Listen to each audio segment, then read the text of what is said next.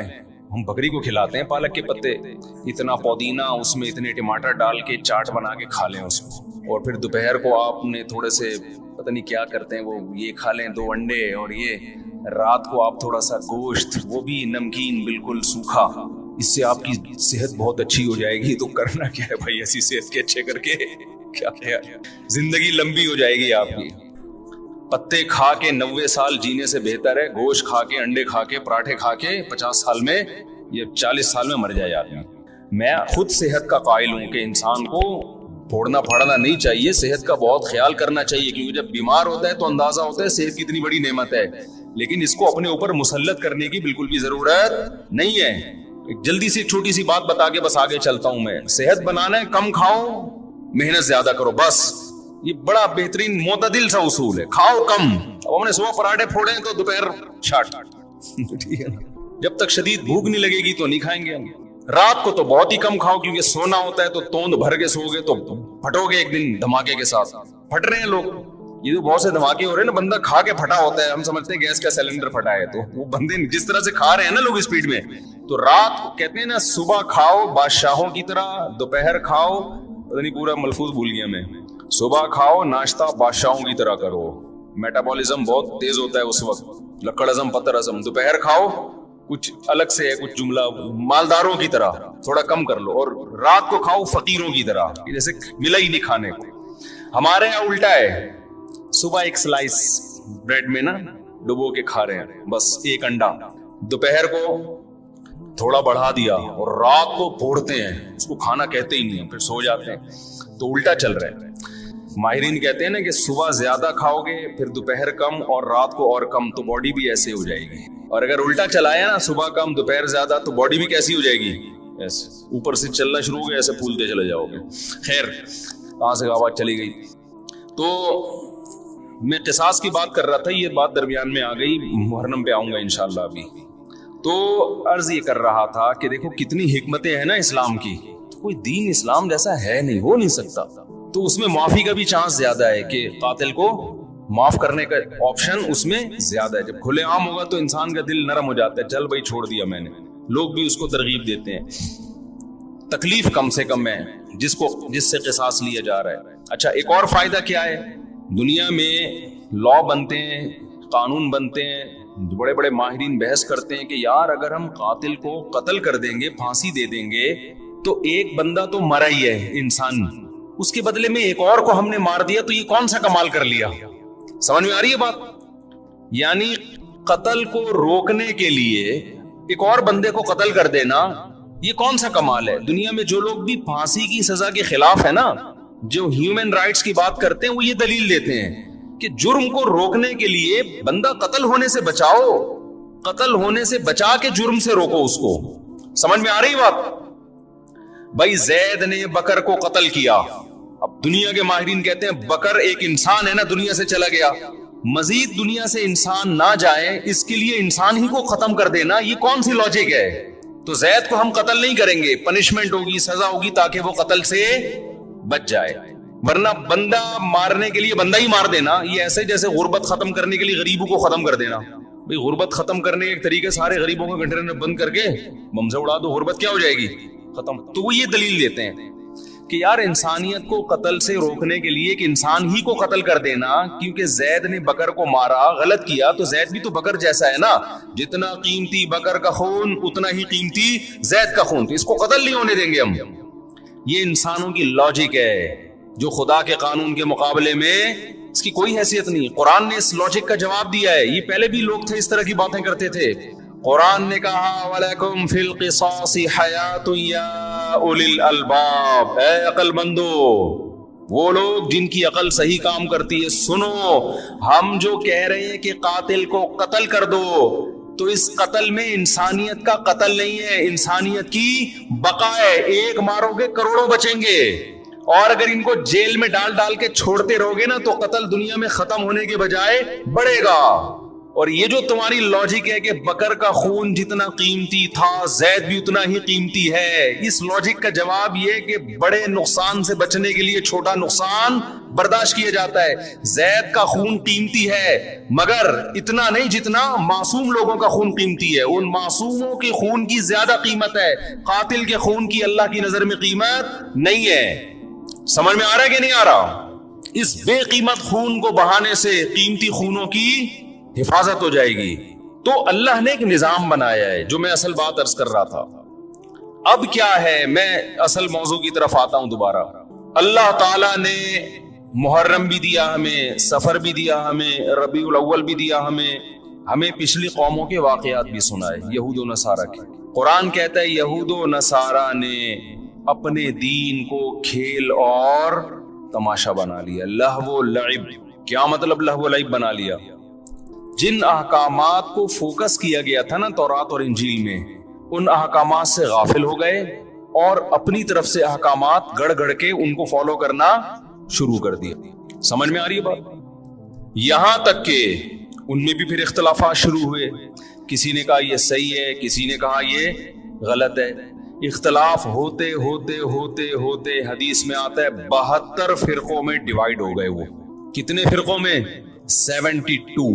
کیونکہ جب نئی نئی چیزیں ایجاد کی ہیں نا تو نئی چیزوں کی بریکیں کیا ہوتی ہیں؟ بولو، فیل۔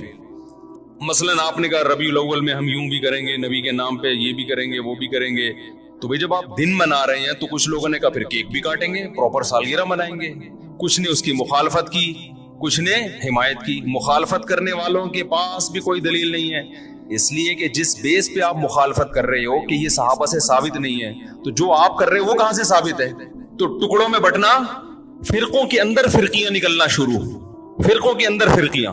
پھر بعض نے کہا ہم 12 ربیع الاول کو عید کی نماز بھی پڑھیں گے، کیونکہ جب عید کا دن ہے تو نماز بھی ہونی چاہیے، اور ہو رہی ہے بعض سے علاقوں میں عید کی پراپر نماز. اس پہ انہی کے علماء نے اعتراض کیا کہ بھئی عید کی دو عیدوں کی نمازیں ثابت ہیں, 12 کو نماز ثابت نہیں ہے. اس پہ سوال اٹھا کہ جب آپ دوسرے پہ رد کرتے ہو تو کہتے ہو یہ ثابت نہیں ہے, تو جو کام آپ نہیں جو کر رہے ہو عید کے علاوہ بھی تو بہت سارے کام کر رہے ہیں 12 ربیع الاول کو, یہ کہاں سے نبی سے ثابت ہے, صحابہ سے ثابت ہے؟ نہیں, یہی بات میرا خیال ہے. جب آدمی کی بیس مضبوط نہیں ہوتی نا تو وہ فرقوں میں اور تفرقے میں بٹتا چلا جاتا ہے. وہ فرقے سے فرقیاں, فرقیوں کی پھر ذیلی فرقیاں, وہ ہوتے ہوتے اتنا کچومڑ بن جاتا ہے کہ سمجھ میں نہیں آتا کہ میں اس کو فالو کروں یا اس کو فالو کروں. میں سمجھا پا رہا ہوں اپنی بات؟ تو نبی نے فرمایا بنی اسرائیل 72 میں, میری امت 73 فرقوں میں تقسیم ہوگی. لے بھائی اب آپ تو ہو گئے نا کنفیوز, کیا خیال ہے؟ ارے وہ 72 میں ڈیوائیڈ ہوئے, ہم کتنوں میں ڈیوائیڈ ہوں گے؟ 73. اب آپ بتاؤ اگر نبی صرف اتنی بات بتاتے آگے نہ ہوتا تو ہم تو پاگل ہو جاتے کہ نہیں ہو جاتے؟ مجھے لگ رہا ہے آپ نہ پاگل ہوں گے نہ عقل مند ہوں گے. پاگل ہو جاتے ہیں نا کہ یار ہم تو اتنے کنفیوز ہو جائیں گے, کون سا, لوگ مجھ سے آ کے کہتے ہیں سمجھ میں نہیں آتا کون سا مولانا درست ہے, گرین چینل صحیح ہے کہ وائٹ چینل صحیح ہے کہ بلیک چینل صحیح ہے, کالے کپڑے پہنے کہ سفید کپڑے پہنے کہ پیلی چپل پہنے کہ نیلی چپل پہنے, چپلوں میں, کرتوں میں, ٹوپیوں میں, بغیر ٹوپی والے. پنجاب میں ایسی مسجد بھی ہے, میں پنجاب گیا ہوا تھا تو مسجد میں 2 جماعتیں ہو رہی تھی, ٹوپی والوں کی الگ اور بغیر ٹوپی والوں کی الگ. ایک فرقہ ہے وہ کہتا ہے ٹوپی نہیں پہنو, وہ کبھی بھی ٹوپی نہیں پہنتے. ایک ٹوپی والوں کی الگ ہو رہی تھی اور بغیر ٹوپی والوں کی الگ ہو رہی تھی. تو فرقے در فرقیاں, یہ فرقیاں لفظ میں نے خود نکالا ہے, فرقی یہ ہے نہیں عربی میں, لیکن یہ اردو میں یہی اچھا لگ رہا ہے. جیسے مولانا ہوتے ہیں نا ہمارے سمجھ میں, مولانا کا مطلب مولانا, مولوی کا مطلب تھوڑا سا چھوٹا قسم کا. اور ایک حضرت نے ایک لفظ نکالا تھا مولوڑی, جو بالکل جس کو کچھ بھی نہ آتا ہو لیکن مولانا بن کے گھوم رہا ہو. تو کہتے ہیں یہ جو مولوڑی ہیں نا یہ فساد پیدا کرتی ہیں, نہ یہ مولوی ہے نہ یہ مولانا ہے, یہ کیا ہے چھوٹی چھوٹی مولوڑیاں, ان کو آتا کچھ بھی نہیں ہے لیکن مولانا بنے ہوئے فتوے دے رہے ہوتے ہیں. تو 73 فرقوں میں امت کیا ہوگی؟ ڈیوائیڈ. ہم ابھی اسی سے ڈرے بیٹھے تھے کہ یار اتنے فرقے, نبی نے ہمیں اور ڈرا دیا. آگے جو الفاظ ہیں اس سے تو اور زیادہ خوف پیدا ہو رہا ہے, پھر نبی تسلی بھی دیں گے, اور خوف پیدا ہو رہا ہے. آپ نے فرمایا کلہم فی النار الا واحدہ, ایک کے علاوہ سب کے سب کہاں جائیں گے؟ جہنم کی آگ میں. سب کو اٹھا کے پھینک دے گا اللہ جہنم میں. لو بھائی اس سے تو ہمارا خوف کم ہونے کے بجائے اور زیادہ بڑھ گیا. اگر نبی اتنا ہی کہتے 73 فرقوں میں ڈیوائیڈ ہو جاؤ گے, ہم کہتے کوئی بات نہیں یار 73 میں سے ہو سکتا ہے 70 جنت میں جائیں, تو ہم کس میں سے ہوں گے؟ انہی 70 میں سے ہوں گے. یہ بہت اہم بیان کر رہا ہوں, اس کو کھوپڑی میں بٹھائیں کسی طریقے سے. کلہم فی النار, سب کے سب کہاں ہوں گے؟ جہنم میں. صرف ایک کیا ہوگا, وہ کہاں جائے گا؟ جنت. صحابہ علم پر حریص تھے, انہوں نے فوراً نبی سے پوچھ لیا کہ یا رسول اللہ وہ ایک جنتی کون سا ہے؟ اگر یہ نہ پوچھتے تو کتنا بیڑا غرق ہو جاتا ہمارا. نبی نے اس فرقے کا نام نہیں بتایا. یہ بھی ہمارے نبی نے ہم پر بہت بڑا احسان کیا, کیونکہ اگر نبی نام بتاتے تو سب لوگ وہی نام رکھ لیتے. ایک آدمی کہتا ہے جی یہ میری طرف سے مٹھائی لے جاؤ, وسیم نام کا آدمی ہوگا, صرف اسی کو دینا. اب مجمع میں ایک وسیم ہے, سلیم ہے, غفار ہے, ایک ستار ہے, ایک یعقوب ہے, ایک یوسف ہے, سارے بیٹھے ہوئے ہیں, بھوک سب کو لگ رہی ہے, مٹھائی کھانے کا سب کا دل کر رہا ہے. آئیڈ شناختی کارڈ کسی کے پاس نہیں ہے. پہلے سے اس نے اناؤنس کر دیا کہ بھائی وسیم نام کے آدمی کے لیے مٹھائی آ رہی ہے, تو سارے وسیم بن جائیں گے کہ نہیں بن جائیں گے؟ سب کہیں گے وسیم کون ہے؟ میں ہوں. اس کو پتا ہے اس نے کون سا نادرا میں جا کے دیکھنا ہے, ایک مٹھائی کے ڈبے کے لیے نادرا میں تھوڑی لے کے جائے, سب وسیم بن جائیں گے. آج یہی ہو رہا ہے. جماعت المسلمین نے کہا کہ نبی صلی اللہ علیہ وسلم نے فرمایا قرب قیامت میں جماعت المسلمین کو لازم پکڑنا. 1975 میں ایک جماعت بنائی گئی جس کا صدیوں تک کوئی وجود نہیں ملتا. اس کا ایک امیر خود ساختہ نام رجسٹر کروایا گورنمنٹ آف پاکستان سے, جماعت المسلمین, اور وہ جتنی حدیثیں جماعت المسلمین کے بارے میں تھی وہ سارے مٹھائی کے ڈبے لینے کے لیے کھڑے ہو گئے کہ جی یہ ڈبے کس کے ہیں؟ یہ ہمارے ہیں، کیونکہ نبی نے کہا تھا جماعت المسلمین کو لازم پکڑنا. اور دیکھو یہ دیوبندی ہے، وہ حنفی ہے، وہ بریلوی ہے، وہ شیعہ ہے، وہ اہل حدیث ہے. اصل میں کس کا تذکرہ آتا ہے حدیث میں؟ جماعت المسلمین. او بھائی نبی نے یہ نہیں کہا تھا 1975 میں کوئی جماعت جس کا نام جماعت المسلمین ہو اس کو لازم پکڑنا. نبی کا مطلب تھا مسلمانوں کی جماعت کے ساتھ چمٹے رہنا، الگ سے کوئی فرقہ نہیں بنانا. آپ نے اپنی جماعت کا نام مسلمانوں کی جماعت رکھ لیا.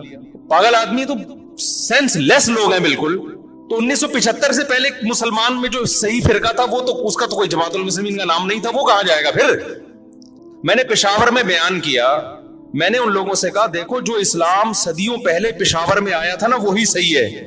اب اگر کوئی تمہیں قرآن و حدیث کے نام پہ ورغلا رہا ہے کہ ہم صحیح اسلام لائے، ہم قرآن و حدیث، تو ان سے بولو 1200 سال پہلے کیا آیا تھا پشاور میں؟ فقہ حنفی آیا تھا نا. تو اب تھوڑی اسلام آ رہا ہے، ساری کتابوں میں لکھا ہے اسلام پشاور میں 1000 سال 1200 سال پہلے آیا. تو وہ کیا آیا تھا اور اب کیا آ رہا ہے؟ اس پہ ایک مولانا نے میرے خلاف بیان کیا کہ اہل حدیث تو امام احمد بن حنبل کے دور میں بھی تھے. مجھے اہل حدیث سے اتنا بڑا اختلاف نہیں ہے، میں ان کو اہل سنت والجماعت میں داخل سمجھتا ہوں چند اختلافات کے ساتھ. وہ میرے اختلافات ہیں، وہ علمی ہی نوعیت کے اختلافات ہیں. باقی ان میں جو متشدد ہیں وہ گمراہ ہیں، جو معتدل ہیں ان پہ ہم وہ فتویٰ نہیں لگاتے جو ہم دوسروں پہ لگاتے ہیں. لیکن یہ دلیل محترم کی صحیح نہیں ہے، اس لیے کہ آپ جو امام احمد بن حنبل سے ثابت کر رہے ہیں کہ انہوں نے کہا اہل حدیث جنت میں جائیں گے، اس سے وہ فرقہ اہل حدیث مراد نہیں ہے. اس سے وہ لوگ مراد ہے جو حدیث کو فالو کرتے ہیں. تو ابو حنیفہ بھی حدیث کو فالو کرتے تھے، امام شافعی بھی فالو کرتے تھے، اب امام احمد بن حنبل بھی فالو کرتے تھے. اس کی سب سے بڑی دلیل یہ ہے کہ امام احمد بن حنبل کے فالوورز کو اہل حدیث نہیں کہا جاتا بلکہ حنبلی کہا جاتا ہے. حالانکہ وہ تو اہل حدیث ہیں، کیونکہ امام احمد بن حنبل خود اہل حدیث ہیں، تو ان کے فالوورز کو حنبلی کیوں کہہ رہے ہو پھر؟ میں سمجھا پا رہا ہوں اپنی بات؟ تو آج لفاظی ہے، الفاظوں سے کھیلا جا رہا ہے، الفاظوں سے، ناموں سے کیا جا رہا ہے. ناموں سے نہیں ہوتا. وہ کہتے ہیں نا ملتے جلتے ناموں سے دھوکہ نہ کھائیں. چاول کی بوری پہ لکھا ہوا ہے، چینی کی بوری پہ لکھا ہوا ہے چاول. ایک آدمی نے دکان میں چینی کی بوری ہے، لکھا ہوا کیا ہے؟ چاول. اس نے بولا چینی ہے لکھا ہوا چاول کیوں؟ کہہ رہے مکھیوں کو دھوکہ دینے کے لیے. مکھی دھوکے میں آئے گی؟ مکھی لیبل دیکھ کے کبھی بھی دھوکے میں نہیں آتی، وہ خوشبو دیکھ کے جاتی ہے. ہمارے نبی سے صحابہ نے پوچھا کہ اس فرقے کا نام بتائیں، آپ نے نام نہیں بتایا کیونکہ سب لیبل اچھا لگا کے دھوکہ دیتے. آپ نے اس فرقے میں جو خوشبو ہے اس کو بتایا کہ اس میں خوشبو کیا آ رہی ہوگی، اس میں جو علامتیں ہیں وہ کیا ہیں. جہاں اسمیل آ رہی ہو نبی اور صحابہ کی، اس اسمیل کی طرف چلے جانا. اور جہاں نبی کو لغت سے نکال دیا، یہ نبی کو تو رکھا ہوئے صحابہ کو نکال دیا، اس کے قریب اس کے لیبل اور نام کو دیکھ کر جانے کی کوشش نہ کرنا. آج ہمارا لوگ خون پی لیتے ہیں، کئی طلاقیں دے رہے ہیں، 3 طلاقیں. جس کو دیکھو سعودی عرب کے بن باز کا فتویٰ، صالح العثیمین کا فتویٰ، ان 2 مفتیوں کا فتویٰ کہ بھی سعودی عرب یہ کہہ رہا ہے کہ 3 طلاقیں ایک ہوتی ہیں. میں کہتا ہوں تم نے کلمہ سعودی عرب کا پڑھا ہے یا نبی اور صحابہ کا کلمہ پڑھا ہے؟ کوئی ایک صحابی دکھا دو جس نے 3 طلاق کو ایک کہا ہو، اور میں درجنوں دکھاؤں گا آپ کو. یار آپ لوگوں نے صحابہ سے بھی زیادہ سعودی عرب کے علماء کو بنا لیا ہے. یہ تو 15ویں صدی کے علماء ہیں. وہ کہتے ہیں وہ حدیث کوٹ کرتے ہیں، اس حدیث کا مطلب صحابہ نے کیا سمجھا؟ کسی ایک صحابی نے اس حدیث کا وہ مفہوم لیا جو سعودی علماء لے رہے ہیں. میں سعودی علماء کے خلاف نہیں ہوں، ہم سے زیادہ بہتر ہوں گے، ہم سے تقویٰ میں، للہیت میں، علماء کا ادب ہمارے لیے ضروری ہے. مگر آپ نے جب تقلید کرنی ہے تو آپ سعودی علماء کی کرو گے یا صحابہ کی؟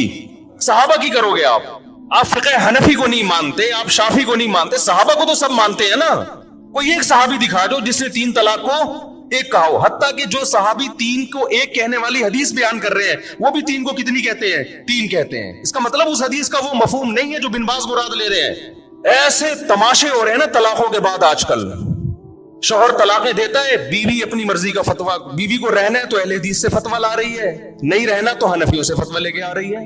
قرآن نے جہاں طلاق کے مسائل بیان کیے وہاں اللہ نے کہا کہ اللہ کی آیات کو، اللہ کے احکام کو مذاق نہ بناؤ. اہل حدیث حضرات علماء کی انتہائی عزت کے ساتھ، لیکن میں یہ اپنا رونا میں ان کے سامنے روتا ہوں کہ آپ لوگوں کی وجہ سے طلاق کے احکام مذاق بن چکے ہیں. اس وقت آپ اس پہ دوبارہ سے تحقیق کریں.